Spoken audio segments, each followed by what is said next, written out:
Madam Speaker, the NDP's ideological agenda is costing Albertans. Its $3 billion carbon tax will discourage investment and destabilize communities.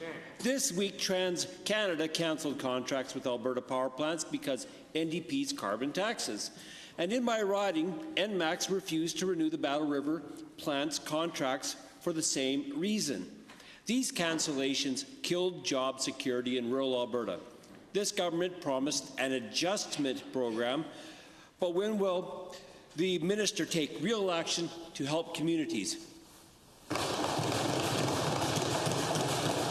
Honourable Minister of Environment and Parks. Thank you, Madam Speaker, and thank you for the question. You know, the fact of the matter is, Madam Speaker, that 12 of the 18 coal-fired electricity plants that we have here in Alberta were scheduled for decommissioning under the federal coal regulations, and the reason for that was their health effects, Madam Speaker. And those were Stephen Harper's federal coal regulations, and the only difference between the Harper federal coal regulation plan and the Notley provincial coal regulation plan post-2030 is that there will be adjustment in those communities, and no one will be left behind by this government, which was not the case when the official opposition leader was in government federally.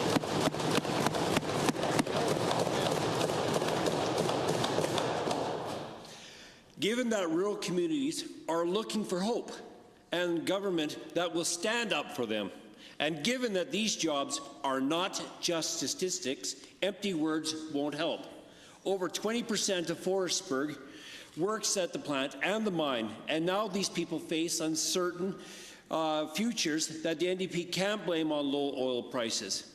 Can the Minister of Energy explain why didn't the NDP think of the human cost before deciding to forge ahead with their job-killing carbon tax?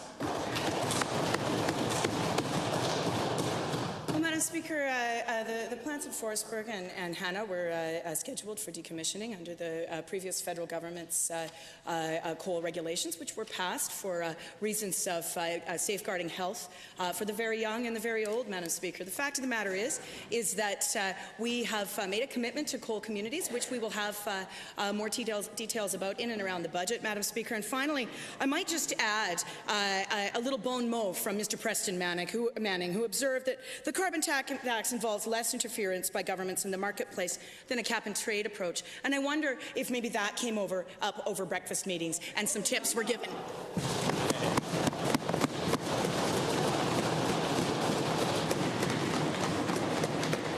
I'll be looking forward for those details, but given that coal-powered industries are the backbone of communities like Forestburg, and given that by killing key industries, the government will kill whole communities like Forestburg and Hanna, and that the cancellation of these contracts will cost Albertans an extra $500 million a year for power.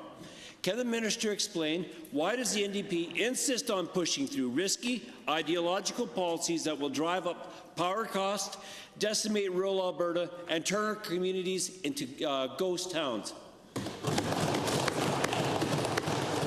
Thank you, Madam Speaker. And first, I might observe that this language around killing communities is quite overblown and does not befit the honour of this House, Madam Speaker. Having said that, if we are committed to a thoughtful engagement with communities who are affected by these coal-fired shutdowns, whether it was under Stephen Harper's federal coal regulations or our post-2030 plan, Madam Speaker. And if the honourable member is so concerned, then perhaps he should bring up the Stephen Harper coal-fired regulations supported by his boss, Madam Speaker, that left those communities with nothing.